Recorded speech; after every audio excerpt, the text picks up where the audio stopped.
Ok, gracias.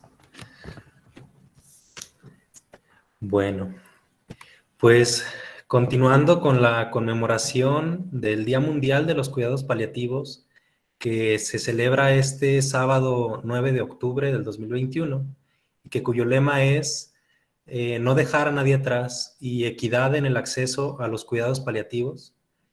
Continuamos con esta jornada de pláticas, con este foro en cuidados paliativos que tenemos preparado para ustedes. Para quien no tuvo oportunidad de estar presente en la plática del día de ayer, me presento, soy el doctor Carlos Alberto Cortés Vélez, coordinador estatal de la Estrategia El Médico en tu Casa y del programa Cuidados Paliativos por parte de Secretaría de Salud. Este foro es traído a ustedes de parte de la Secretaría de Salud para poder dar mayor difusión y mejorar en el estado de Aguascalientes la equidad en el acceso a los cuidados paliativos. El día de hoy nos acompaña la doctora Heréndira Esqueda Cisneros. La doctora Heréndira es médico cirujano, egresada de la Universidad Autónoma de Guadalajara, cuenta con una maestría en investigación clínica por la Universidad Autónoma de Guadalajara, es especialista en cuidados paliativos por el Instituto Nacional de Cancerología, ha sido médico adscrito en el propio Instituto Nacional de Cancerología del 2016 al 2017 como jefa de Clínica de Cabeza y Cuello en el Servicio de Cuidados Paliativos. Ha sido adscrita al Servicio de Oncología del Hospital Miguel Hidalgo. Actualmente se desempeña como jefa de Cuidados Paliativos en San Peregrino Cancer Center, que es una clínica privada de aquí del estado de Aguascalientes. Es miembro activo de la Sociedad Mexicana de Oncología, de la Asociación Latinoamericana de Cuidados Paliativos, de la ASCO, de la ESMO, y cuenta con varias publicaciones de artículos de investigación y casos clínicos publicados. Le damos la bienvenida a la doctora Heréndira Esqueda Cisneros, que nos va a ayudar con el tema modelos de atención en cuidados paliativos. Bienvenida, doctora. Muchísimas gracias, pues muy buenas tardes a todos, gracias a todas las personas que se han conectado y que van a estar aquí, vamos a estar aquí todos juntos en la siguiente hora. Voy a tratar de hacer esto lo más ligero y lo más dinámico posible también para que no se me entuma nadie allá, pero bueno, la intención de hacer esta plática es el que podamos tener un poquito más de conocimiento en la parte de paliativos. Bueno, otra cosa antes de que se me olvide, todas las preguntas que surjan, si gustan al final de la ponencia, las resolvemos, ¿de acuerdo? Y bueno, regresando a lo que les comentaba hace un momento, paliativos es un área que es sumamente extensa, muy seguramente las personas que estuvieron el día de ayer en la plática tuvieron la oportunidad de ver como una primera parte de todo lo que viene siendo la medicina paliativa. Es un área sumamente amplia, es un área que tiene muchísimas oportunidades de crecimiento y sobre todo que cubre muchísimas más cosas de lo que podría cubrir quizá cualquier otra área de la medicina. Específicamente hablando de todo lo que hoy vamos a ver, que es precisamente lo de los modelos de atención en cuidados paliativos. ¿Por qué? Porque escuchamos mucho la parte de paliativos, entendemos y sabemos en qué consiste, a qué tipos de pacientes se aplica, en qué circunstancias se debe de referir a un paciente a paliativos, cómo es el manejo, cómo es el seguimiento, pero es importante el conocer todo lo que se desarrolla alrededor de lo que significa la atención en paliativos, que es una buena parte de lo que estaremos viendo el día de hoy. Entonces, algo importante es, bueno, empezar a definir qué son las unidades de cuidados paliativos, porque escuchamos, por ejemplo, todos los pacientes que reciben atención en casa, el decir, bueno, ok, va a ir la unidad de cuidados paliativos, ok, ¿y qué es una unidad de cuidados paliativos? Entonces, de manera general y como definición, son unidades que están especializadas en una organización independiente. Me refiero a independiente a algo que está separado de hospital o de un consultorio, que tiene recursos de gestión, preparación y financiación específicos. Es decir, Al momento que una unidad va y ve un paciente a domicilio o fuera del contexto fijo de hospital, hospital de día, etcétera, es un equipo que cuenta con la preparación y los recursos suficientes para poder atenderlo, ya sea desde el instrumental para revisar al paciente, todo lo que es el material de papelería para hacer registros, para anotar mediciones, etcétera,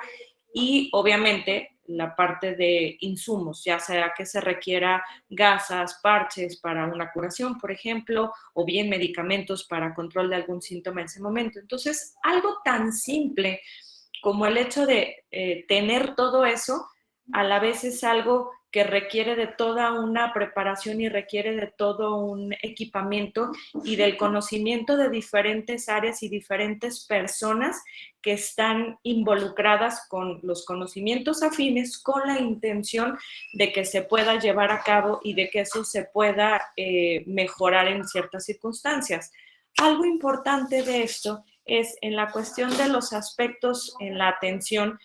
Nosotros escuchamos que el paciente paliativo requiere más de la parte de, por ejemplo, la atención física, la cuestión médica, la parte de la atención en psicología, pero tenemos que ver todo el contexto global y entender que los aspectos de la atención van mucho más allá de solamente unas cuantas áreas.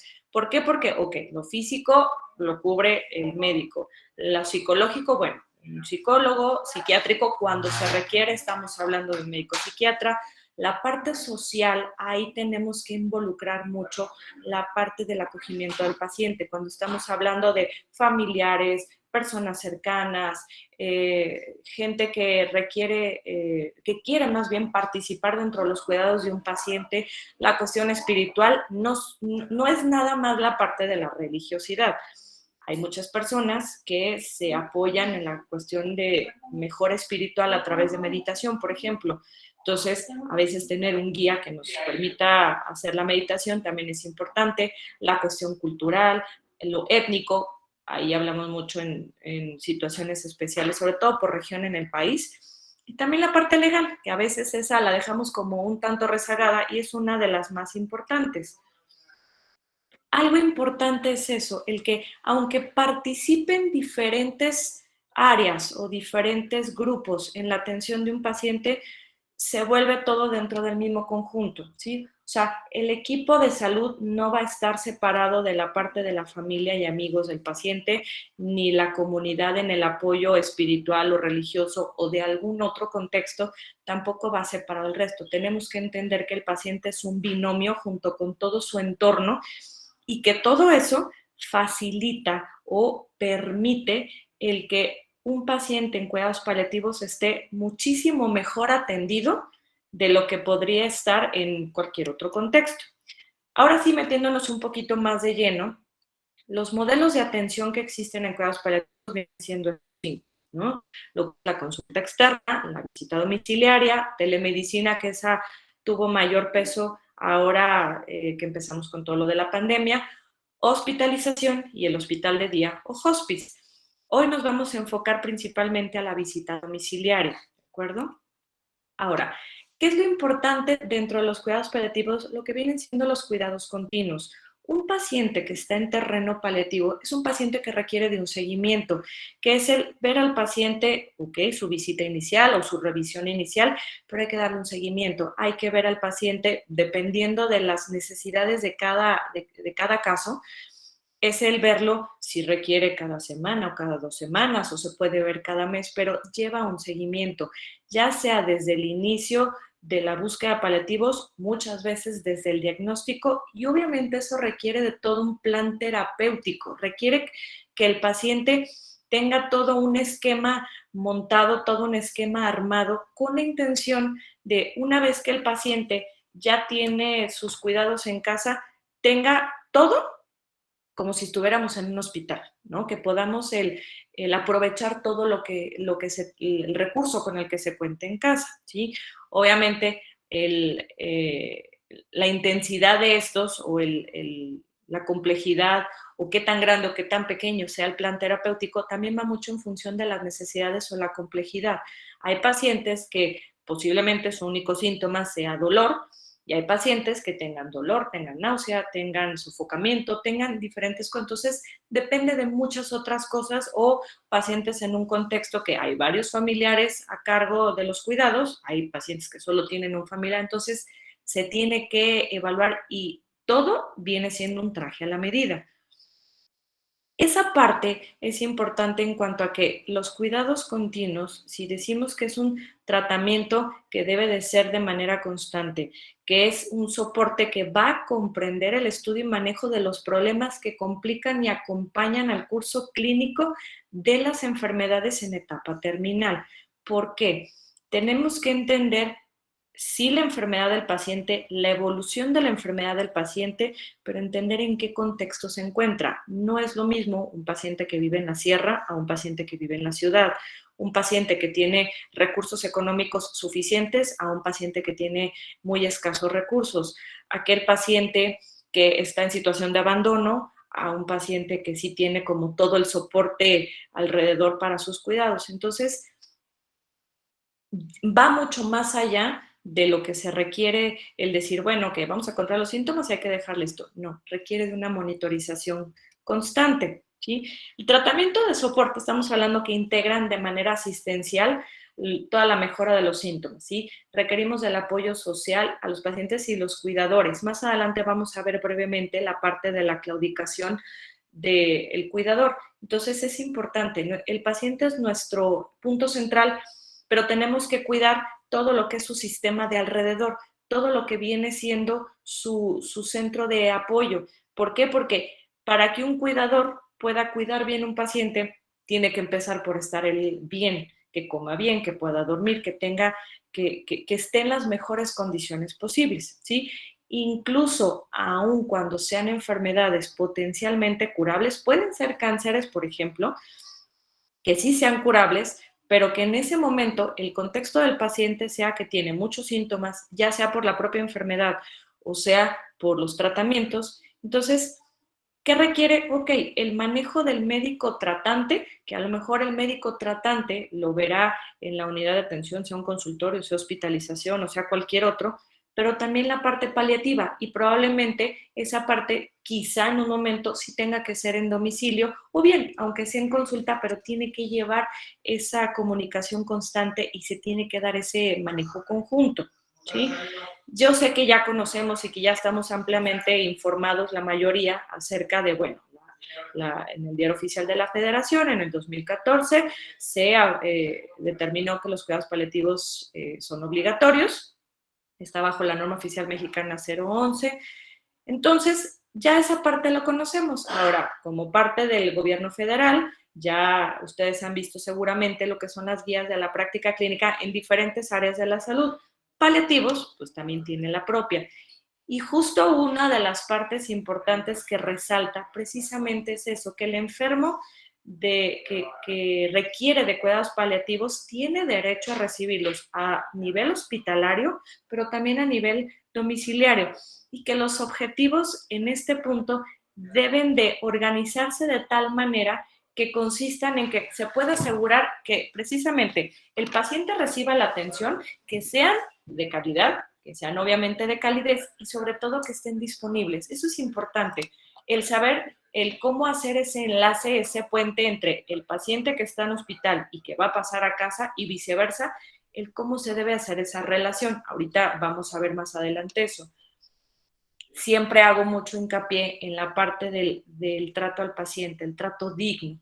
Muchas veces nos olvidamos un poquito en que el paciente es una persona y nos enfocamos al paciente con una enfermedad o varias enfermedades. Entonces, que no se nos olvide esa parte, que el paciente sigue siendo una persona con diferentes necesidades, una persona a la que tenemos que cuidar el pudor, a la que tenemos que tratar con gentileza, a la que muchas veces algo de lo que les hace falta es el que uno los hable, pues, con ese apapacho, con ese respeto, con ese cariño, y hace mucho la diferencia incluso en el control de los síntomas, algo tan simple como eso, ¿sí? ¿Cuáles son los principios generales en la atención en cuidados paliativos? Ya decíamos el control de síntomas, ya decíamos el apoyo emocional y la cuestión de la comunicación, Pero ahora nos vamos a ir a la parte de la estructura organizativa, ¿sí?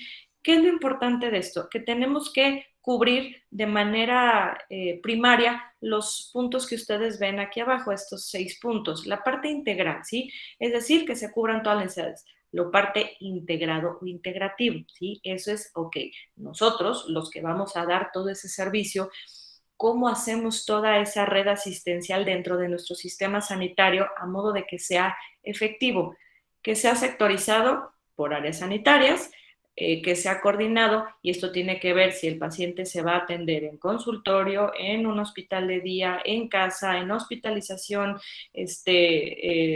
videollamada, etcétera, ¿sí?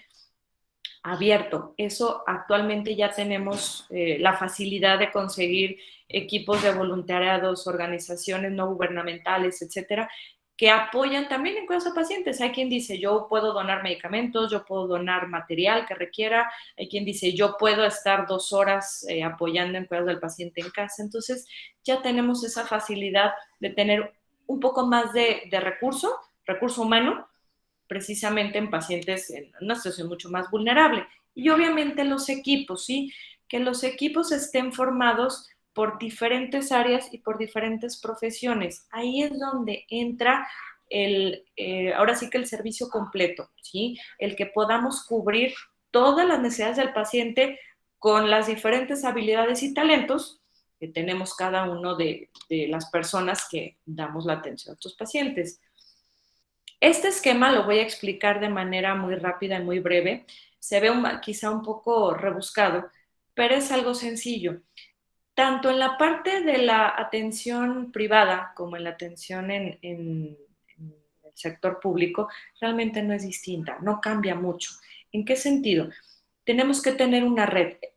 Se maneja como red oncopaliativa porque, bueno, finalmente la mayoría de los pacientes en terreno paliativo son pacientes con cáncer. Sin embargo, esto es aplicable a todos y cada uno de los pacientes que requieran de cuidados paliativos, ¿sí? Pero viéndolo de esta manera, aquí ustedes, bueno, pueden ver dónde estamos nosotros, lo que es San Peregrino Cancer Center, pero esto es aplicable a cualquier unidad o a cualquier servicio de cuidados paliativos. Tenemos, obviamente, a nuestros pacientes y tenemos al equipo multidisciplinario. ¿Qué es lo que sucede? Ok, el equipo hace una referencia hacia paliativos, nosotros hacemos una valoración inicial.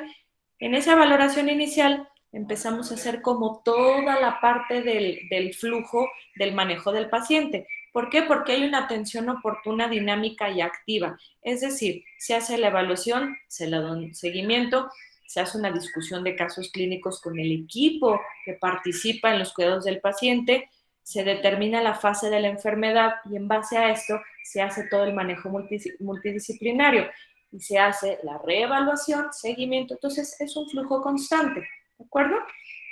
Esto se hace de una manera integrada. Ya esto es donde vemos la parte de los cuidados paliativos continuos. Tiene que ser muy estrecha porque no podemos como deslindarnos del paciente y decir, bueno, ya lo vi, nos vemos de aquí a 2 semanas y listo, sino que los pacientes muchas veces necesitan tener un tanto de contacto, la mayoría de veces vía telefónica, con el equipo para resolver dudas o hay algún descontrol de un síntoma y se puede resolver fácilmente por vía telefónica. Ok, todo eso lo integramos aquí y podemos disminuir enormemente la cantidad de ingresos hospitalarios, de atención en urgencias, de consulta, etcétera, ¿sí? Entonces, ya que hicimos eso, a la par, tenemos que tener una estrategia y un plan de manejo. ¿Por qué? Porque, ok, tenemos a los pacientes de manejo conjunto, es decir, los que todavía están en un tratamiento específico con su médico tratante, y a la par, lo está viendo paliativos, el paciente que es meramente paliativo para control de síntomas, y obviamente lo que son los cuidados paliativos puros en el paciente al final de la vida. Una vez que podemos realizar todo eso y el paciente está en un buen control, podemos contrarreferenciarlo al sitio donde está, pero eso más que nada se lleva a cabo cuando el paciente está recibiendo atención en segundo o en tercer nivel, es decir, en un hospital de especialidades básicas o en un hospital de diferentes subespecialidades. En el caso del modelo integral de cuidados paliativos en atención primaria, que ahí es donde tenemos que dar un poquito más de apoyo, y digo más de apoyo porque quizás es el área que ha estado un poco más descubierta o una de las cuales no ha tenido un poco más de, como de un cobijo por todo el área de salud. ¿A qué va esto o qué es lo más importante? Cuando nosotros tenemos a un equipo en atención primaria, es decir, un centro de salud en su gran mayoría, tiene un equipo capacitado, un equipo que está bien integrado, facilita muchísimo la atención de los pacientes y disminuye la sobrecarga en los siguientes niveles de atención, ¿sí? Entonces, ¿qué requiere? Requiere de varias cosas. Obviamente, decíamos que si tenemos al paciente, tenemos la familia y a la par tenemos a la comunidad que también puede apoyar. Muchas veces también hacemos uso de la parte de los voluntariados como apoyo directo al paciente y en la parte de la comunidad lo que es el enseñar o entrenar, sobre todo a lo que es a la familia que está a cargo del paciente, a la parte del autocuidado, ¿sí? Y finalmente necesitamos el que todo esto vaya reforzado con alguien que vaya a la cabeza de, o sea, un líder, obviamente que se cuenten con los recursos suficientes y que haya una buena red de apoyo. Entonces, ¿qué sucede al momento de hacer como toda una derivación y toda una referencia? Nosotros vemos que tenemos a nuestro paciente, es un paciente que ingresa, vamos a pensar que ese paciente lo vemos a nivel secundario, es decir, en el segundo nivel. Es un paciente que se hace una evaluación, se da un control, se da un seguimiento, pero en automático lo que seguiría es derivar al primer nivel para que el primer nivel se hiciera cargo de eso, la evaluación, el control, el seguimiento a domicilio, derivación, educación y procedimientos cuando llega a ser necesario, ¿sí? La parte del apoyo durante el duelo, hablando de sobre todo a la familia una vez que ya falleció el paciente, además de la cuestión del egreso, cuando llega a ser el caso, idealmente debería de llevarlo lo que es la atención de nivel de primer nivel, lo que es la atención del centro de salud. ¿Por qué? Porque eso va a facilitar a que lo que llegue a segundo y a tercer nivel sea realmente casos sumamente específicos, ¿sí? En los casos de cuando el paciente no se ha logrado tener un adecuado control sintomático, es cuando debe de llevarse al tercer nivel, ¿sí? O sea, para poder hacer un mejor control son casos muy específicos. En los tres niveles se puede llevar tanto consulta ambulatoria o hospitalización, visita domiciliaria, consejería familiar y por supuesto la asesoría telefónica en los tres niveles. Realmente los tres pueden cumplir con las mismas funciones, pero ahí la importancia es el cómo distribuir las cargas de trabajo a modo de que ninguno de los tres se sature.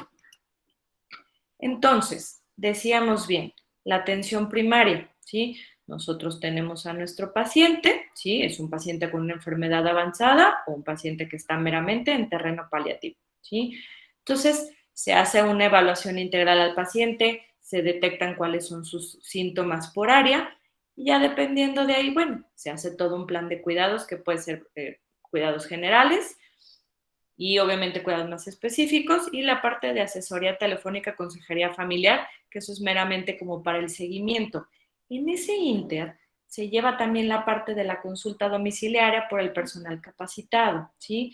Ahora, hay que hacer una evaluación de la calidad de la atención del paciente. Eso finalmente lo tenemos que hacer en todo el contexto, a modo de que el control sea adecuado y en la medida de lo posible el fallecimiento se dé en domicilio. ¿Por qué razón? Si ustedes alguna vez hacen una encuesta a pacientes, cualquiera de nosotros, poder decidir si nos encontramos al final de la vida por una enfermedad que nos está encaminando a ella, hacia la muerte, ¿qué quisiéramos? ¿Morir en hospital o morir en casa con todos los cuidados y con el plus de tener a nuestra familia, nuestras cosas? Hasta ahorita les puedo decir que el 99% de mis pacientes solicitan o su mayor petición es ya no ir a un hospital. Por lo tanto, todo, perdón, todo eso lo podemos hacer a través de un buen cuidado y de una buena atención primaria que le demos a nuestros pacientes.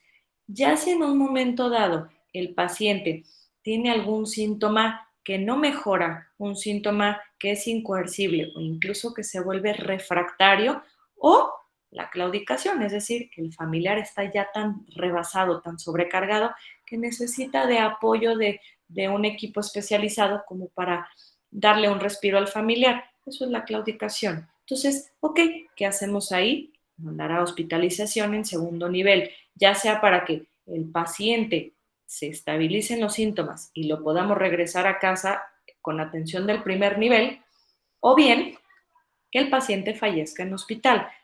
Pero antes de eso, hacemos primero toda la atención o todos los cuidados que conlleva la atención primaria, ¿sí? En el segundo nivel, hablando ya de la atención de segundo nivel, estamos hablando que es un paciente que se tuvo que hospitalizar porque tuvo un mal control de síntomas. Y es un mal control simplemente porque, bueno, en ese momento sus condiciones físicas, sus características de la enfermedad estaba muy limitado en la parte del control sintomático. Entonces, ok, se hospitaliza, se hace una evaluación multidisciplinaria por parte del equipo de cuidados paliativos y entonces, ¿cuál es la intención? Que haya un control de síntomas con un tratamiento farmacológico específico, la consejería familiar, que esa es constante, y la asesoría telefónica una vez que se lleva a domicilio. Entonces, ya cuando se regresa a domicilio, igual, estamos hablando que regresa al primer nivel de atención para que el paciente pueda seguir con su adecuado control sintomático.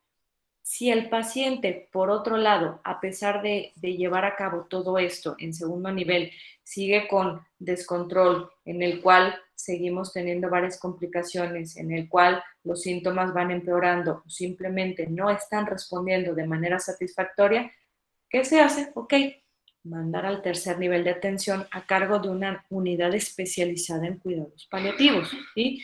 Lo mismo, ya sea que el paciente se quede en el hospital o bien se pueda controlar lo suficiente como para mandarlo a domicilio.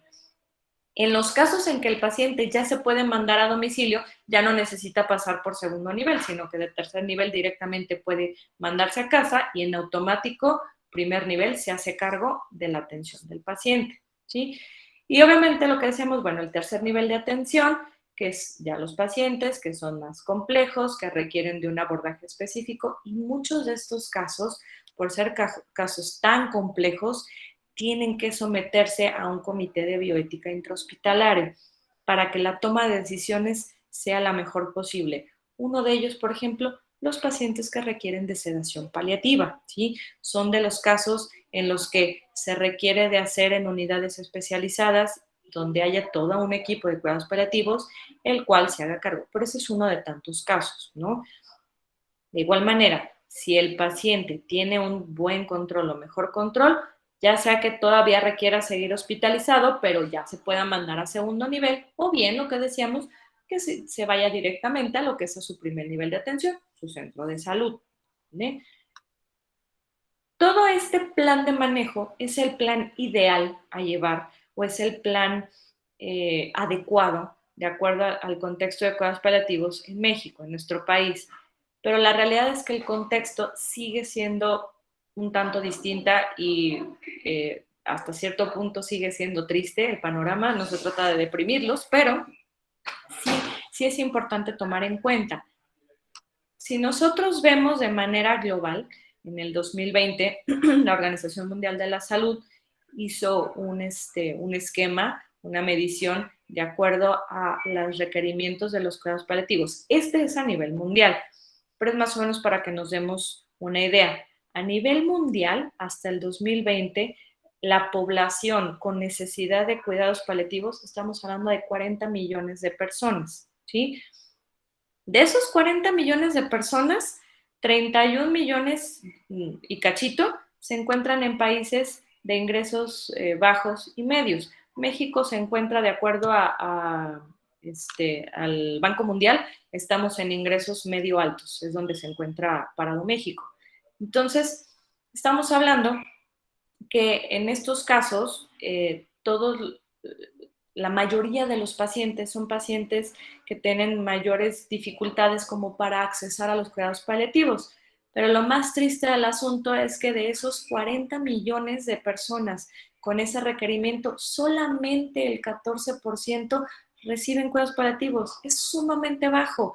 Nos está quedando muy corto lo que podemos dar, ofrecer de tratamiento a los pacientes de manejo para las necesidades que tienen. Y más o menos como para que nos podamos dar una idea, les muestro aquí lo que es el Atlas de Cuidados Paliativos en Latinoamérica. Esta es la segunda edición, la primera salió en el 2012 y en la cual se van actualizando los datos en cuanto a cuidados paliativos, precisamente lo que dice en Latinoamérica. Somos actualmente 19 países los que participamos. Podrán ver ahí en la imagen cuáles son los países que estamos dentro de. Y bueno, obviamente nos vamos a enfocar más que nada a México. Lo que quiero que vean así rápidamente son los datos socioeconómicos, como para que nos demos una idea de que dentro de esos 19 países, México es de los que de alguna manera está mejor parado que muchos otros países. Si ustedes pueden ver ahí, después de Brasil, México es el segundo país con mayor población. Esto fue medido hasta el 2018. Somos arriba de 130 millones de habitantes en el país. Ahorita ya andamos obviamente por encima de esa cifra, ¿sí? Nuestra extensión territorial no es la más grande, o sea, Brasil está por encima nuevamente, sin embargo, seguimos siendo de los países con mayor extensión territorial. Lo que les comentaba hace un momento, nuestros ingresos, de acuerdo a la clasificación del Banco Mundial, estamos en el grupo del medio alto. Sin embargo, el porcentaje de la población en estado de pobreza, no nada más pobreza extrema, sino hablando de pobreza en general o lo que se cataloga como pobreza, es casi la mitad. Estamos hablando del 41.9%. Estamos muy altos, ¿sí? Nuestra cobertura sanitaria sigue siendo baja, ¿sí? Y en el caso del gasto sanitario per cápita, también estamos bajos. Estamos hablando en la traducción en dólares, $495 hasta el 2017. Es nada, es sumamente bajo esa cantidad, ese requerimiento. Ahora sí, me paso exclusivamente a la parte de México. De manera general, el apunte histórico dice que, bueno, paliativos, la parte meramente de paliativos nació en el Instituto Nacional de Cancerología, cuando finalmente empezó como nada más lo que era la Clínica del Dolor. Esto fue en 1984, ¿sí? A partir de ahí se desarrolló dentro de la Clínica del Dolor lo que viene siendo dolor y paliativos, pero en 1989 se separa, se hace la división de la Clínica del Dolor y el Programa de Cuidados Paliativos, que en aquel entonces el nombre completo era Programa de Atención Domiciliaria y Consulta Externa, a cargo de la doctora Silvia Allende, quien actualmente sigue siendo la jefa del Servicio de Paliativos de Cancerología, ¿sí? En el 91, quien le siguió fue en Guadalajara, en Jalisco, en el Hospital Civil de Guadalajara, a cargo del doctor Chica, que actualmente también sigue siendo el médico, el jefe del servicio, ¿no? Y bueno, ya de ahí, obviamente, empieza a desarrollarse más y más unidades en paliativos. Actualmente, de lo que se ve aquí, en lo que es la provisión de cuidados paliativos, todavía faltan algunos equipos por registrarse, pero aproximadamente son 120. Ustedes lo ven ahí mencionado como recursos. Recursos se refiere a los equipos. ¿Cuántos equipos hay en el país? Hay 120 equipos totales en cuidados paliativos. De estos 120, únicamente 6 son equipos de paliativos pediátricos. Dentro de esos 120, 50 son equipos mixtos, es decir, equipos que hay en tanto de visita domiciliaria, equipos móviles y que abarcan primero, segundo y tercer nivel. 41 equipos son los equipos móviles y 29 equipos los que son de atención en primer nivel. Estamos hablando que en promedio cada equipo tiene, o sea, alcanza a abarcar muy poco, porque por cada, el recurso de asistencia, es decir, por cada millón de habitantes, hay menos de un equipo de paliativos. O sea, estamos hablando que un equipo de paliativos ni siquiera alcanza a cubrir una parte suficiente de todo lo que requiere. Y esto se vuelve preocupante, porque entonces nos estamos quedando muy cortos. Hay leyes y políticas sanitarias, sí, ya lo veíamos, que ya incluso tenemos nuestra norma oficial mexicana, además de otros acuerdos, sí. Hay una ley nacional, sí. En educación, sí, ya hay acreditaciones oficiales en la especialidad de medicina paliativa. Actualmente hay de los principales pues, que tienen para la especialización de medicina paliativa, hay en México, hay en Guadalajara y de las más recientes en León, que es en el Hospital de Alta Especialidad del Bajío. ¿Sí? Estamos hablando que de todas las de medicina, o sea, todo lo que vienen siendo las facultades, hay 13 que tienen para paliativos, de enfermería no tenemos ese dato, psicología tampoco, y de trabajo social no hay, simplemente no existen los equipos. Y en la parte de abajo, un poquito mencionando en la cuestión de la distribución de opioides, estamos sumamente bajos porque para considerar que uno de los síntomas principales que presenta un paciente con requerimiento de cuidados paliativos, nos estamos quedando sumamente abajo. Estamos hablando de pacientes en los que no alcanzamos ni siquiera a cubrir la necesidad mínima de la morfina, por ejemplo. Mencionaron la morfina o ellos miden la morfina como el principal, una, porque es el que en teoría es más fácil de tener acceso, y dos, porque es el más barato. Como dato cultural, el costo promedio de una tableta de morfina es de 4 pesos. Eso es más o menos, es sumamente barata comparada con otros medicamentos. Por lo tanto, es uno de los fármacos más fácilmente adquiribles y accesibles. Sin embargo, seguimos estando muy por debajo de ello, ¿sí? Lo veíamos hace un momento, pues nuestra población sigue siendo muy extensa y estamos hablando que la cantidad de médicos por cada 100,000 habitantes sigue siendo muy baja, ¿sí? Estamos hablando de 25.5 médicos por cada 100,000 habitantes. Es demasiado. O sea, el sistema de salud es demasiado frágil para la cantidad de pacientes que deberían de estarse atendiendo en cuidados paliativos. Esta es una diapositiva meramente gráfica que les quise poner. ¿Cuál es la intención? Si ustedes se fijan, las imágenes están distorsionadas. El por qué están así es porque lo que se hizo es el poder señalar la distribución que hay de medicamentos opioides en el mundo. Si ustedes se fijan, Australia, Canadá y Estados Unidos están chonchos, están como inflados, y eso es porque ellos son los que tienen la mejor accesibilidad al uso y manejo de medicamentos opioides para control del dolor como principal síntoma. Pero si ustedes se fijan en México, México pareciera como que está aplastado, está flaquito, y eso es porque seguimos teniendo un ingreso sumamente bajo, seguimos teniendo un pobre acceso a los medicamentos paliativos. Esta publicación de la Gaceta Mexicana de Oncología, que salió en el 2014, es de un estudio que se hizo en Hermosillo, Sonora, en la que prácticamente hablaba, bueno, era sobre la validación del índice pronóstico de supervivencia y cuidados paliativos. Pero lo importante a resaltar en esto, lo que quiero hacer mayor énfasis, es precisamente que dentro de las conclusiones que ellos midieron, es que los cuidados paliativos son una herramienta útil que ayuda de manera acertada, obviamente, a predecir la supervivencia, pero nos ayuda a clasificar a los pacientes en los grupos por pronósticos y esto sirve para planear un mejor esquema de atención. ¿A qué se refiere? Decíamos que no es lo mismo el paciente en una situación terminal al paciente que está todavía en manejo conjunto, o sea, lo que son los cuidados de soporte, o el paciente que es meramente para control de síntomas. ¿Por qué? Esos pacientes, los pacientes que están en etapas más tempranas o que sus condiciones clínicas son mejores, son pacientes que lo más probable es que se atiendan en una consulta, ¿sí?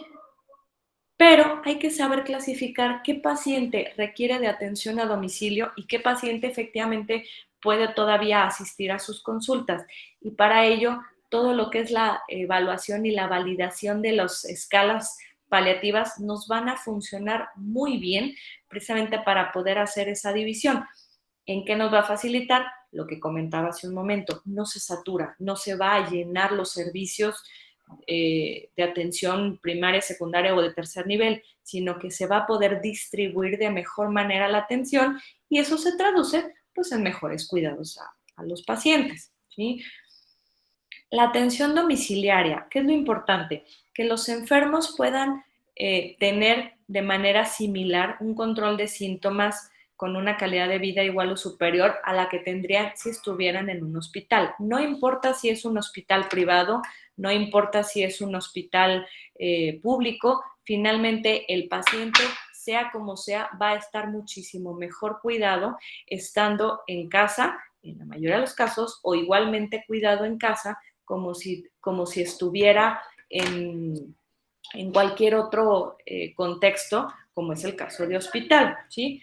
Ese es por un lado. Ahora, al evitar la institucionalización, también se maximiza la autonomía del paciente. ¿Por qué? Cuando un paciente está en hospital, porque así son los procesos de atención hospitalarios, todo mundo hace todo por el paciente y el paciente tiende a cada vez ir disminuyendo su capacidad de toma de decisiones, porque incluso caemos en una conducta paternalista, es decir, los que somos el personal de salud, principalmente los médicos, empezamos a decidir por el paciente y no les estamos dando muchas veces la oportunidad o la posibilidad de poder decir qué es lo que quiere el paciente, ¿sí? Entonces, eso es algo importante, el evitar el que una hospitalización se prolongue más allá de lo necesario o, en la medida de lo posible, evitar la hospitalización.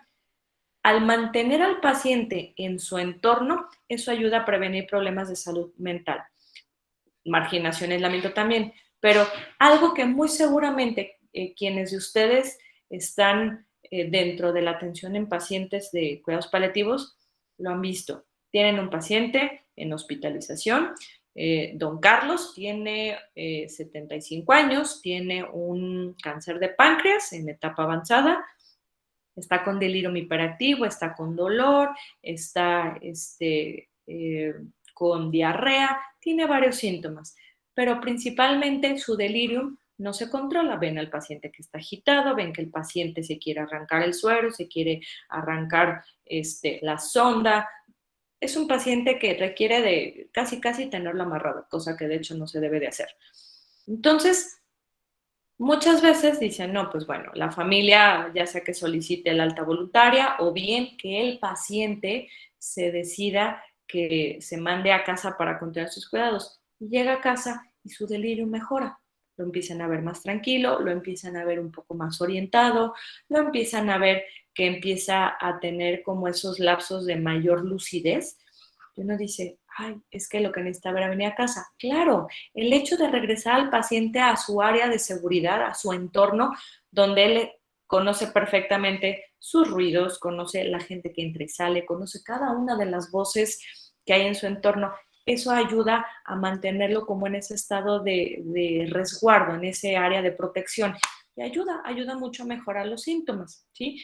Y algo bien importante que desafortunadamente tenemos la mala costumbre, y eso no nada más en México, sino a nivel mundial, es que siempre dejamos de lado la parte de costos. Muchas veces nuestros pacientes tienen que hacer un esfuerzo sobrehumano, muchas veces tienen que sacrificar muchas cosas para poder pagar ciertos tratamientos. Incluso cuando los pacientes están en atención en alguna institución pública, llámese IMSS, ISSSTE, Secretaría de Salud, SEDENA, Pemex, lo que sea, aún así surgen gastos, aunque sea para traslados, aunque sea para alimentos del familiar acompañante, pero surgen gastos. Entonces, actualmente, a nivel internacional, hay muchos estudios que han evaluado lo que es el costo-efectividad, que demuestran cuáles son las ventajas de la atención domiciliaria frente a la atención en institución cerrada, ¿sí?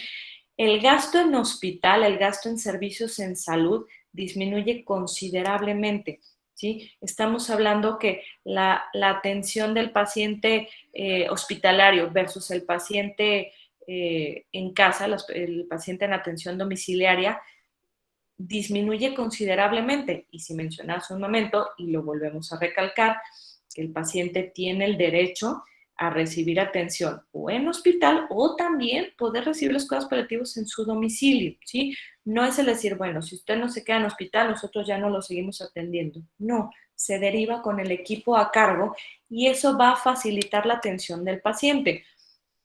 En México, desafortunadamente, al día de hoy no tenemos todavía cifras claras de cuántos son los gastos hospitalarios en pacientes con enfermedades de alto impacto. Una de ellas, o quizá de las más grandes, es el cáncer.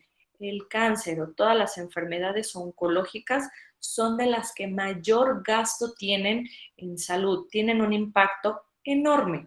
Este estudio que ustedes ven aquí es un estudio inglés.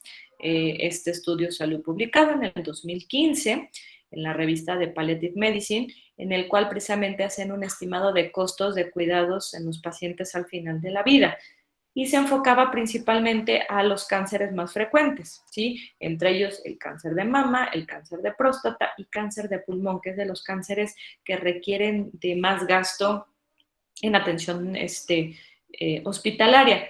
Por ahí les puse, justo ahí viene circulado, si ustedes se fijan, que el gasto, lo que ayuda, lo que genera el gasto en atención en estos cánceres, en hospitalización, expresado en libras, si nosotros hacemos la conversión de libras a pesos, anda como, creo que como 25 pesos, si mal no recuerdo, aproximadamente, es de 642 millones de libras. Hagan la conversión. Estamos hablando de una cantidad exorbitante de lo que es el gasto en salud. Y en paliativos disminuye considerablemente ese gasto. Se puede disminuir incluso hasta un 70%, para que vean la importancia. Y el paciente va a seguir igual de bien cuidado y posiblemente mejoren los síntomas por el hecho de continuar sus cuidados en domicilio. Vuelvo a reforzar la parte del control de síntomas. Recuerden, la valoración tiene que ser multidimensional. El dolor y cualquier otro síntoma, tenemos que tomar en cuenta que está el paciente y la familia, ¿sí? Este paciente, esa imagen que ven ahí es de un paciente que yo atendí hace un par de años. Ustedes pueden ver ahí a su esposa y a sus nietos. Ese paciente de esa foto falleció aproximadamente mes y medio después. Y ustedes ven al paciente, en ese momento se veía bien, se veía tranquilo.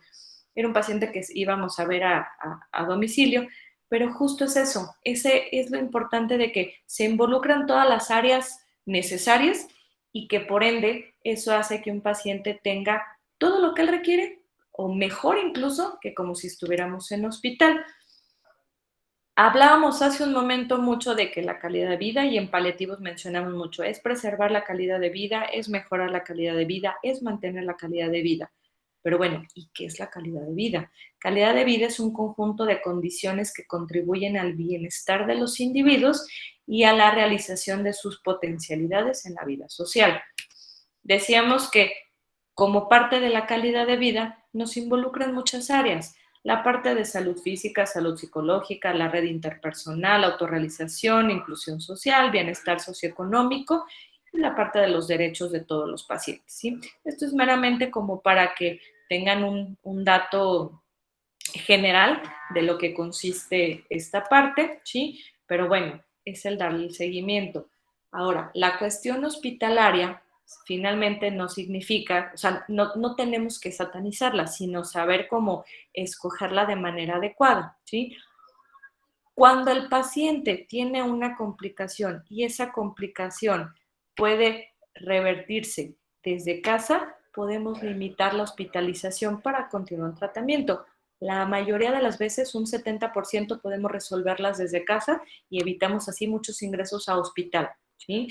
Los pacientes con enfermedades, decíamos, progresivas, que son crónicas, que son incurables y que tienen síntomas físicos, psicológicos o de cualquier otro aspecto de manera severa, en los que ya se optaron por todas las medidas en manejo ambulatorio, en manejo a domicilio, en un hospice o en consulta externa, y no han podido ser controladas con las primeras indicaciones que se dieron, bueno, ya se considera entonces la hospitalización, ¿sí? Ahí también entra cuando el régimen terapéutico se haya tornado complejo, ¿sí? Y la familia no pueda suministrar la medicación o las acciones terapéuticas de forma adecuada, ¿sí? Un ejemplo de esto, lo mencioné hace un rato, una sedación. Una sedación paliativa, pues el familiar no va a poder manejarlo, no conoce los medicamentos, ni la infusión, ni nada. Ese tipo de cosas sí requieren de algo mucho más especializado porque ya el contexto es mucho más complejo. O bien, algunos otros casos, ¿no? Lo importante siempre es que hay que prevenir y tratar cualquier posible crisis de claudicación familiar.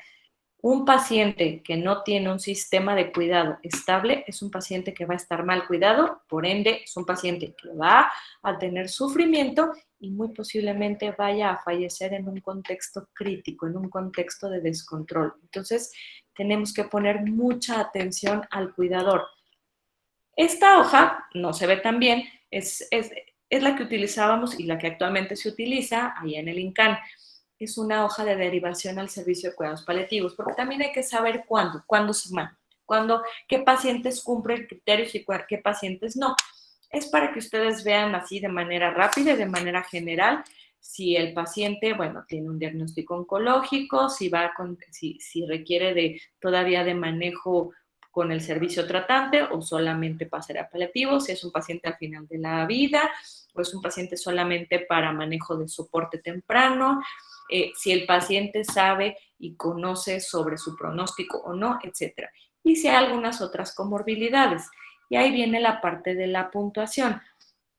La mayoría de los pacientes que llegamos a ver cumplen criterios para ingreso a un servicio de paliativos. ¿Por qué razón?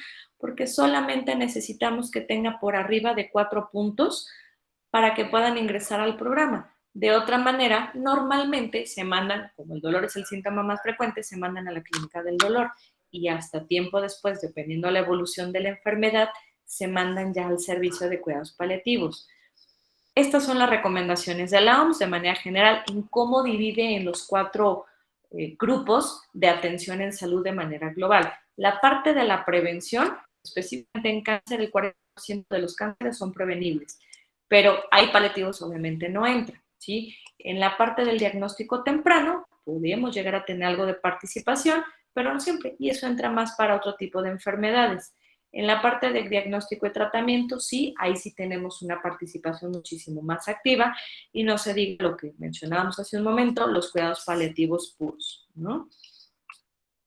¿Qué cosas debemos de considerar siempre con todos los pacientes? Credos, religiones, costumbres, todo lo que el paciente tenga como parte de su determinación. Un ejemplo, es muy común que los pacientes se sorprendan cuando uno les pregunta que si profesa alguna religión. Entonces dicen, doctora, ¿a usted para qué le sirve o por qué quiere saber qué religión profeso? ¿No? Algo sencillo, un ejemplo clásico. Ok, como si alguno de ustedes es, me podrá dar la razón y si no, seguramente más de alguno sabrá. En el caso de los testigos de Jehová no se permiten las transfusiones sanguíneas. Eso es por un lado. En el caso de los pacientes en contexto que son budistas, son pacientes que al dolor lo ven como parte de la purificación del espíritu para poder trascender al más allá y la mayoría de ellos no acepta recibir medicamentos para dolor. Entonces, uno quizá pueda pensar que sea algo absurdo o que sea algo incorrecto, sin embargo, es importante entender que es parte de la decisión y las peticiones especiales que tiene cada paciente, ¿sí? Entonces, hay que tomar en cuenta cositas pequeñas como esa. Todo eso es importante, ¿sí? La información acerca de las personas que se ocupan o ocuparán de su cuidado, eso es importante. Lo que decíamos, saber quién va a cuidar al paciente y saber cómo lo va a cuidar. ¿Sí? Hay que tener información socioeconómica del enfermo. ¿Por qué? Porque también hay que saber escoger cuáles son los mejores medicamentos de acuerdo a las posibilidades. Lo ideal es no irnos a medicamentos que sean excesivamente costosos, pero si podemos disminuir aún más los costos en pacientes con mayores limitaciones, siempre hay que hacerlo, ¿sí? Las características de la vivienda, eso es importante, eso es en todos los contextos, ¿sí? Y cuáles son los roles familiares, la dinámica, el tipo de comunicación al interior de la familia. Tomen mucho en cuenta eso es importante. A veces no le damos la importancia de vida a si hay ciertas fricciones dentro de la familia, si hay familias que están divididas porque unos quieren que estén en hospital y el otro quiere que estén en casa, unos quieren que se le haga todo el paciente, otros no quieren que se le haga nada. Entonces, son cositas que son sumamente importantes a la hora de llevar la atención de cuidados paliativos en cada uno de nuestros pacientes. Y lo que decía hace un momento, la claudicación familiar, tener mucho cuidado con eso. ¿sí? Explicar a la familia la historia natural de la enfermedad para que no se sorprendan de lo que van a ver, es decir, que vayan conociendo cómo se va a ir comportando la enfermedad conforme vaya avanzando. En la parte del ofrecer disponibilidad, a lo que se refiere con las áreas compartidas, es la integración de los diferentes servicios, ¿sí? Reevaluar a menudo el plan terapéutico. El paciente que hoy no tiene dolor puede ser que el día de mañana tenga. El paciente que hoy no tiene cansancio lo va a tener el día de mañana. Entonces, lo que el paciente necesita hoy no va a ser lo mismo que necesita el día de mañana. Por lo tanto, se tiene que estar reevaluando. Y eso hay que írselo explicando al familiar para que no caiga como en esa desesperación o incluso ese sentimiento de algo estoy haciendo mal, que por eso mi familiar, mi paciente, no está respondiendo adecuadamente y tiene algún síntoma en descontrol, ¿sí? Y ofrecer medicamentos a demanda por si aparece un síntoma previsto. Un ejemplo, el paciente en este momento no tiene náusea, pero es un paciente que tiene un úlcera gástrico y que muy posiblemente va a tener náusea en un par de días o en un par de semanas. Dejen dentro de su esquema de manejo la indicación de qué medicamento o qué medicamentos pueden usar en caso de. ¿Por qué? Porque el familiar va a estar prevenido, va a saber que ya tiene una indicación de ustedes ya dejaron que si el paciente tiene náusea, ok, yo ya sé qué darle y sé que puede tenerla. Puede ser que tampoco la tenga, pero si la llega a tener, yo ya sé qué puedo hacer. Y eso le ayuda al familiar a sentirse protegido, se siente acompañado, ¿sí? Yo siempre les digo que todos esos medicamentos y todas esas dosis extra que llegamos a poner viene siendo su rompas en caso de incendio, ¿sí? Tal vez no lo necesiten, pero si se empieza a incendiar la casa, perfecto, sabemos que ahí lo tenemos a la mano para utilizarlo.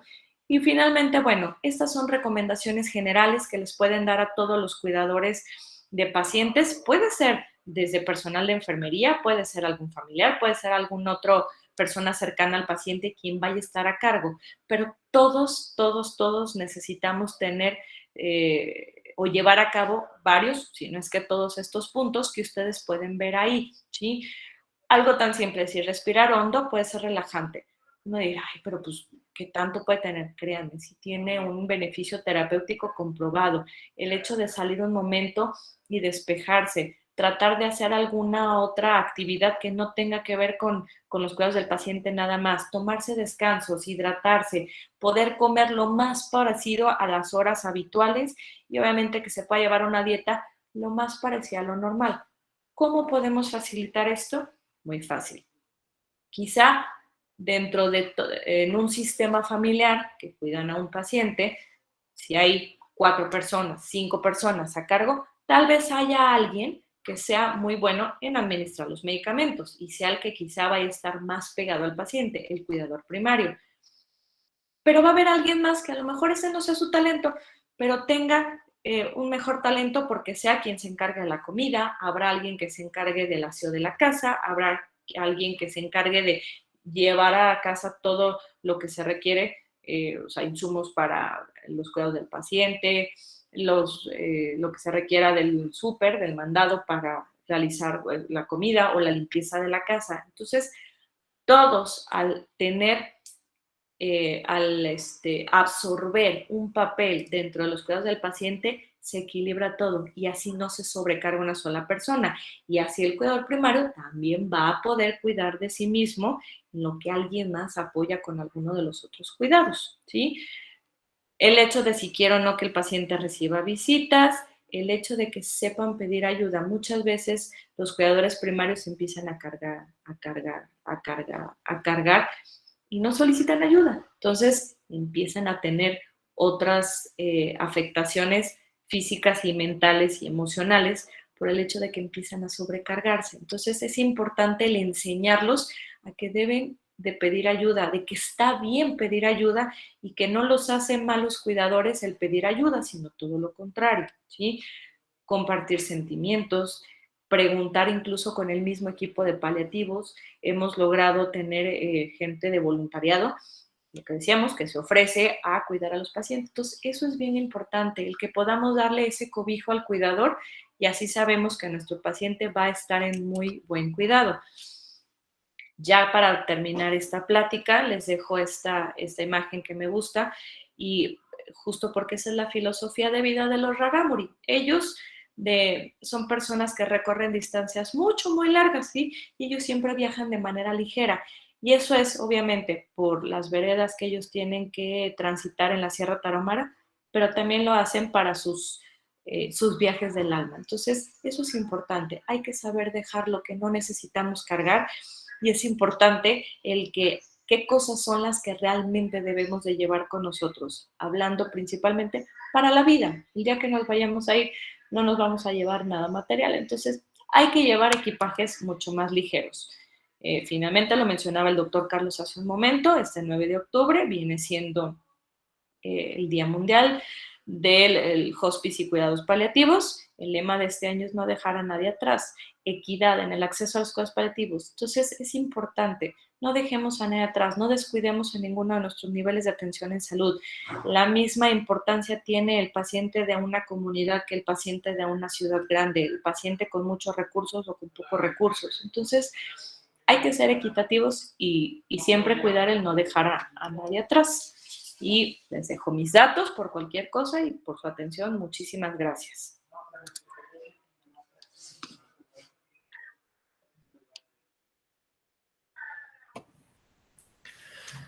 Muchas gracias, doctora. Excelente ponencia. Nos deja claros muchos conceptos sobre los niveles de atención en cuidados paliativos y cómo pues debemos de reforzar ese primer nivel de atención para llegar a mayor población, y también porque es el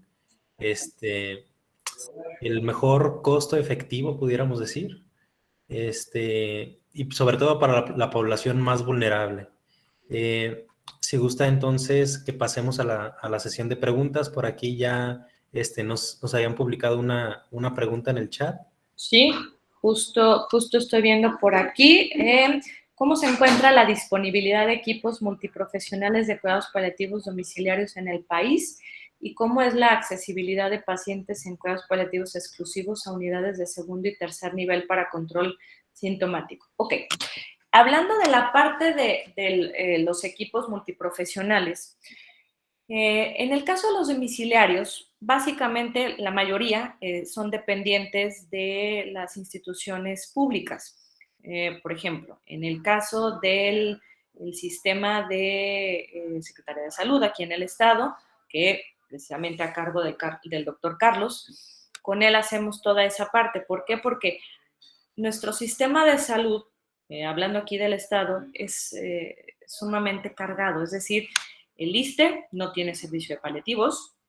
En el caso del IMSS, la doctora Ramona Romo, que hace un increíble trabajo. Sin embargo, el IMSS no ha llevado a cabo la tarea de desarrollar más equipos. Entonces, ¿qué es lo que sucede? Que la doctora pues, no puede atender ella completamente al 100% la atención de todo el sistema IMSS del Estado. O sea, no estamos hablando nada más ni de la clínica 1, ni de la clínica 2, ni de la clínica 3, sino unidades de atención, etcétera. O sea, es insuficiente. Entonces, ¿qué sucede en estos casos? Bueno, que tenemos un extraordinario equipo de visita domiciliaria como es el de Médico en tu Casa, precisamente para eso, para poder dar la atención a los pacientes que ya no pueden acudir a la consulta, que no necesitan estar hospitalizados y que obviamente permite y facilita mucho el que puedan llevar sus cuidados desde casa.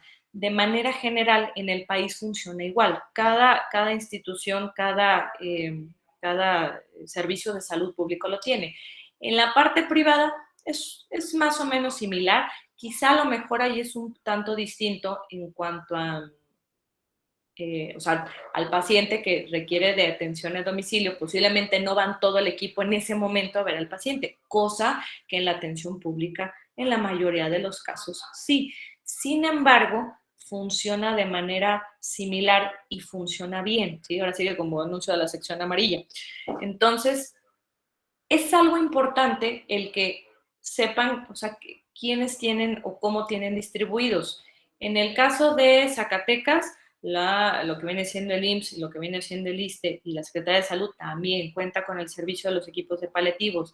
Aquí en Aguascalientes, decíamos, para lo que es atención a domicilio, estamos la parte que hacemos la privada, más la parte que viene haciendo la Secretaría de Salud. El Hospital Hidalgo tiene un excelente equipo de dolor y paliativos, pero también no existe todavía como tal la unidad de paliativos ambulatorios. Entonces, ¿qué es lo que hacen? Bueno, los pacientes que se ven ahí en el Hospital Hidalgo, más los que se ven, que ya no están, pues, que no pueden asistir al hospital, la familia asiste, ¿sí? Y se da como ese seguimiento.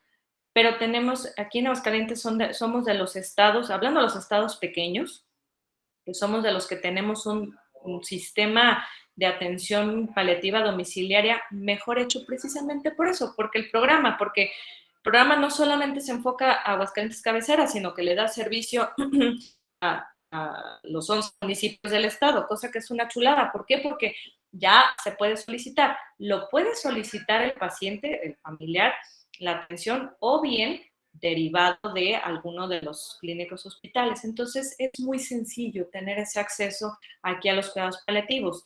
En el caso de segundo y de tercer nivel, bueno, el paciente que requiere de hospitalización, pues igual, se deriva a la institución que le corresponde, se hace el control de síntomas y una vez que se egresa, el paciente pasa a casa y el equipo de médico en tu casa continúa el seguimiento, funciona de manera igual. Entonces, yo creo que tenemos somos de los pocos estados que tenemos ese privilegio de tener equipos tan bien estructurados, tan bien formados, y que muy posiblemente lo único que se requiere es quizá como el expandir más la información, ¿no? A la población en general, que la gente sepa que hay paliativos, que la gente sepa que tiene la opción de hacer uso de cualquiera de los servicios de paliativos de manera pública, privada, no importa. El punto es que se puede tener y podemos tener una mejor cobertura, ¿sí? Y si tenemos un equipo con un buen entrenamiento, un equipo que pueda capacitar al paciente y a los cuidadores en casa, también la demanda de la asistencia del equipo de paliativos también disminuye. No tienen que estar ahí cada rato, ni todos los días, ni obviamente si el paciente no lo amerita, ¿sí? Entonces, sí es algo que se puede optimizar con lo que ya tenemos. No sé si hasta ahorita contesté la pregunta. ¿Alguien más que tenga preguntas que quieran hacer?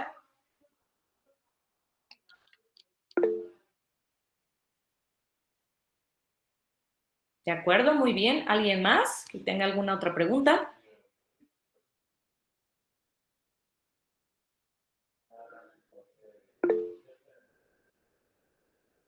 Por ahí veo que levanta la mano Valeria Alejandra. Sí, adelante.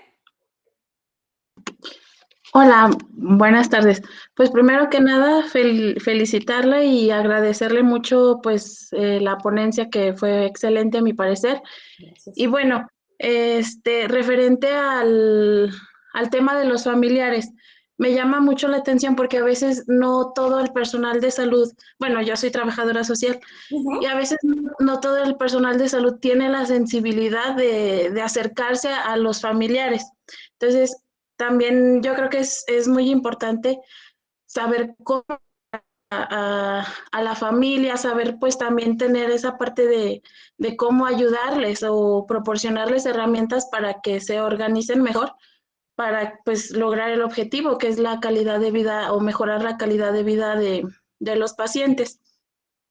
Pues más que nada es ese comentario acerca de eso.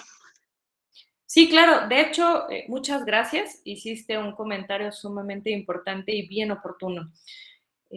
La cuestión del manejo de información, de organización, de atención en el paciente paliativo es una de las más complejas. Si empezamos desde la parte del manejo de malas noticias, por ahí ya llevamos un punto muy grande que abarcar. La mayoría del personal de salud no sabe dar malas noticias. Y no es culpa del personal, es porque en la formación académica que se tiene de manera general, por ejemplo, en el área de medicina o de enfermería, no se lleva ninguna materia en la que nos hablen de cómo hablar con los pacientes, cómo dar las malas noticias, por ejemplo. Ya hasta que nos enfocamos a la parte de paliativos, es cuando empezamos a conocer y empezamos a ver de qué se trata. Entonces, ese es un punto. Si a eso le sumamos el cómo hacer más eficiente la comunicación, eso va a depender mucho del equipo. El equipo multidisciplinario se tendrá que organizar para eso, y para eso se hace el consenso de casos clínicos. ¿Cómo se hace eso? Ok, ya fueron a ver al paciente de primera vez y fue el médico, trabajo social, psicología, nutrición y rehabilitación, ¿no? Ok, fueron los 5, cada uno ya evaluó al paciente desde sus diferentes, de lo que le corresponde, desde su ángulo, ¿no? Ahora, ¿qué sucede? Bien, ya después de que vieron al paciente, lo que se tiene que hacer enseguida es platicar ahora sí entre todos, comentar el caso. ¿Para qué? Para que eso pueda hacer mucho más eficiente la comunicación. El que cada uno haya detectado cuáles son las necesidades del paciente y ahora sí, cómo integrarlas y cómo transmitírselas al paciente y a la familia. Eso ahorra muchísimo tiempo, dinero y esfuerzo. ¿Por qué? Porque eso va a hacer que todo fluya mejor. Si al paciente se le da la información que necesita saber y que quiere saber, vamos de gane. Si a la familia se le explica qué tiene y qué va a ir sucediendo sobre la marcha, disminuye también mucho el estrés y obviamente las consultas de paliativos se vuelven mucho más precisas. Si a partir de ahí les vamos enseñando el cómo se debe de llevar una dieta completa, cuáles ejercicios de rehabilitación debe de hacer el paciente en casa, cómo debe de llevar el horario y la forma de administración de los medicamentos, sugerencias en cuanto a si recibe o no recibe visitas, si deben de estar las visitas mucho rato con el paciente o no. Cosas bien básicas como esas son las que hacen la diferencia en que un paciente esté mejor cuidado y la información se unifique y no empezamos así como que cada quien a decir cosas por su lado. Y al final se confunde el paciente, se confunde el familiar y empezamos como que a caer en una situación de estrés por ambas partes. Entonces sí hay que mejorar y hay que hacer mucho más fluida la comunicación, primeramente entre el equipo y posteriormente para transmitirla al paciente y su cuidador.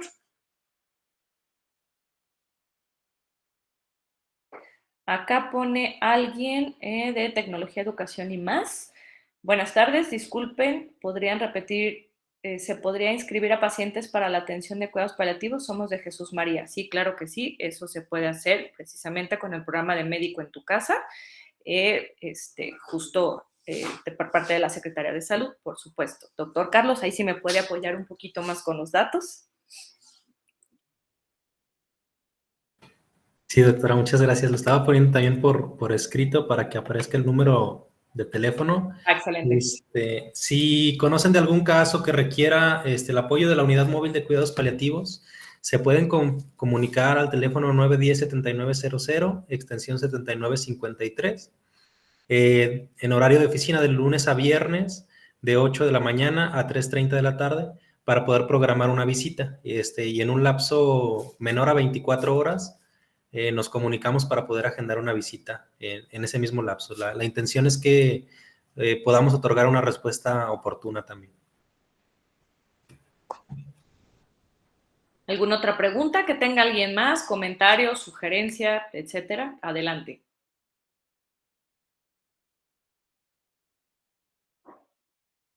Quejas también son válidas, si alguien tiene alguna queja.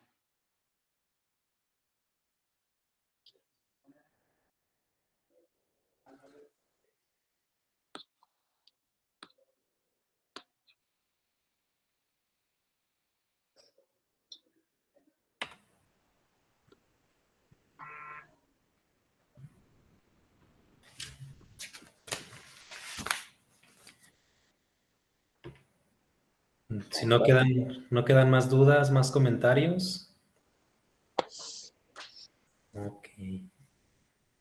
Pues entonces, si no hay más comentarios o dudas, agradecemos a la doctora Eréndir Esqueda por su disponibilidad, por compartirnos de su conocimiento. Vamos a aprovechar todas las recomendaciones que nos da. En Secretaría de Salud vamos a intentar fortalecernos, tomando en cuenta pues, los conocimientos que han sido adquiridos en la sesión del día de hoy. Aprovecho también para hacer un llamado a todos los aquí presentes a que desde donde estemos hagamos difusión de los cuidados paliativos, hablemos de los cuidados paliativos, y si son personal de salud, los practiquen desde donde estén. No necesitan ser especialistas en cuidados paliativos para poder iniciar un tratamiento paliativo. Desde el control del dolor, desde el aliviar los síntomas adecuadamente, el comunicar adecuadamente las malas noticias, como ya nos comentaban, el cuidado del cuidador, el saber canalizar adecuadamente cuando se requiere a un equipo de cuidados paliativos. Desde ahí estamos haciendo mucho por el paciente y quedarnos también con esa idea en mente de que siempre se puede hacer algo, siempre podemos hacer algo por mejorar la calidad de vida de nuestros pacientes, de nuestra familia. Entonces no nos quedemos con la idea de que en etapas terminales no hay nada que hacer, cuando es todo lo contrario. En esas etapas, un simple gesto, una caricia, un abrazo, unas palabras, el acompañamiento, puede significar un cambio verdadero en la calidad de vida de las personas.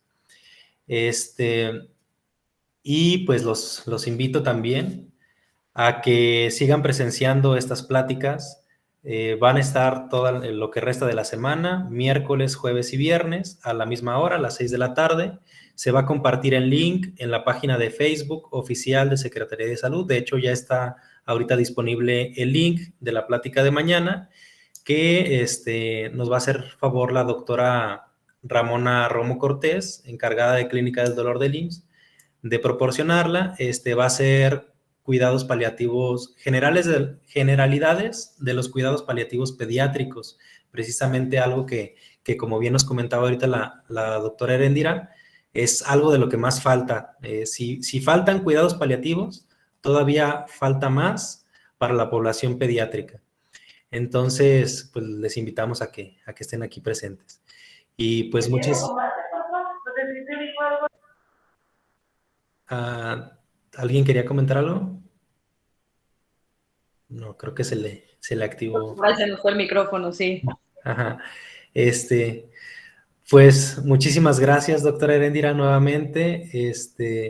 Cuente con nuestro apoyo igualmente, así como nosotros hemos podido recibir este valioso apoyo. Y pues estamos en contacto. No sé si hay algún otro comentario. Pues al contrario, muchísimas gracias a usted, doctor, por la invitación, por la participación, por la apertura a hacer trabajo en equipo. Finalmente somos pocos los que hacemos esto, pues qué mejor que sumar esfuerzos, ¿no? Eso siempre es importante. Entonces, para mí, la verdad es que me da muchísimo gusto el que podamos unir las manos y el poder hacer muchísimo más. Siempre podemos ofrecer mucho desde diferentes ángulos y desde diferentes formas, pero podemos ofrecer mucho. Entonces, yo encantada realmente de poder seguir participando y bueno, pues poder estar en comunicación y de manera activa todo lo que sea posible. Y nuevamente gracias a todos los participantes, gracias por haber estado presentes en la ponencia. Espero que haya sido de mucha utilidad y que haya sido una información adecuada e información de su agrado. Y pues, por cualquier cosa también, con mucho gusto, estoy a sus órdenes. Pues muchas gracias. Entonces, les agradezco la presencia a todos los que están aquí presentes, les agradezco el interés en el tema de cuidados paliativos y pues si ya no hay algún otro comentario, nos despedimos y los esperamos el día de mañana. Gracias. Gracias. Hasta luego. Gracias, buenas noches a todos. Buenas noches.